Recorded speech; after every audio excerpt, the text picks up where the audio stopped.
دنیا کی ہر بڑی چیز 3 دفعہ بنی ہے. پہلے دماغ میں بنی ہے، پھر پیپر پر بنی ہے، پھر اصل میں بنی ہے، جیسے برج خلیفہ. اور ایک ہم ہیں کہ فوراً ہی کہہ دیتے ہیں بھاڑ میں جاؤ. جناب، فیصلہ لینے سے پہلے پیپر میں لکھ لیں اور پھر سکون سے فیصلہ لیں. عرب پر بحث کرنے سے کوئی فائدہ نہیں. عرب ایسا ہو گیا ہے، عرب ویسا ہو گیا ہے. اللہ نہ کرے پورا عرب اگر کفر پر بھی آ جائے. آپ کی ذات پر حضور اقدس صلی اللہ علیہ وسلم کا لایا ہوا دین، اس کی شریعت ویسے ہی نافذ ہوتی ہے جیسے حضور اقدس صلی اللہ علیہ وسلم کی اپنی ذات پر تھی. آج ایک بہن سے کہا کہ پردہ کیا کریں. کہنے لگی جن خواتین نے پردہ کیا ہوا ہے وہ پردہ کر کے بھی بے پردہ ہیں. اس شیطانی وسوسے اور جھوٹی تسلیوں سے باہر نکلیں.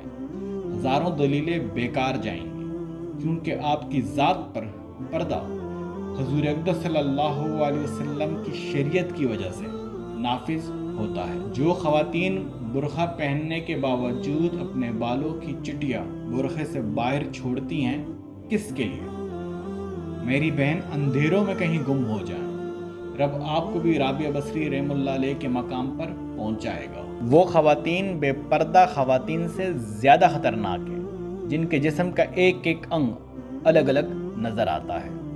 اور ہاں، اصل بات، یہ خواتین بے پردہ خواتین سے زیادہ خطرے میں ہیں. مجھے اب جا کے سمجھ آئی کہ اللہ والے گمنامی کی زندگی کیوں گزارتے ہیں. ہم بھی کتنے الٹے لوگ ہیں.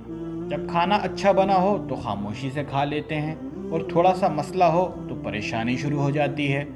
حالانکہ ہونا یہ چاہیے تھا جب کھانا اچھا ہو تو ہم بولیں، تعریف کریں، اور جب کھانے میں کوئی مسئلہ ہو تو خاموشی سے کھا لیں. رزق کی شکایت صرف رازق سے کریں، وہ بھی تہجد کے وقت. آپ کو لگتا ہے کہ آپ غریب ہیں اس لیے کچھ نہیں خرید سکتے. یہاں آئے، میں آپ کو کچھ سمجھاتا ہوں کہ اصل مسئلہ کیا ہے. 2 روپے والی چیز 200 روپے کی بک رہی ہے کیونکہ اس پر مختلف طرح کے ٹیکسز لگ گئے ہیں. اور ٹیکسز اس لیے لگ گئے ہیں جو قرضے لیے گئے ہیں ان پر سود دینا پڑتا ہے. اب بھی اگر آپ کو سمجھ میں نہ آئے تو اپنے ملک میں موجودہ چیزوں کی قیمت کسی اور ملک کی چیزوں سے موازنہ کر کے دیکھ لیں. جتنا اللہ کا ہم پر کرم ہے، ہمیں تو چاہیے کہ ہر نعمت کے عوض سجدہ کرنا چاہیے. مجھے تو حیرت ہوتی ہے کہ ہم نماز تک نہیں پڑھتے. جب آپ اس معاشرے میں رہ رہے ہوں جہاں کار والے کی وقار زیادہ ہو، تو لوگ اپنے حسن اخلاق سے زیادہ پوری محنت کار لینے میں لگا دیتے ہیں.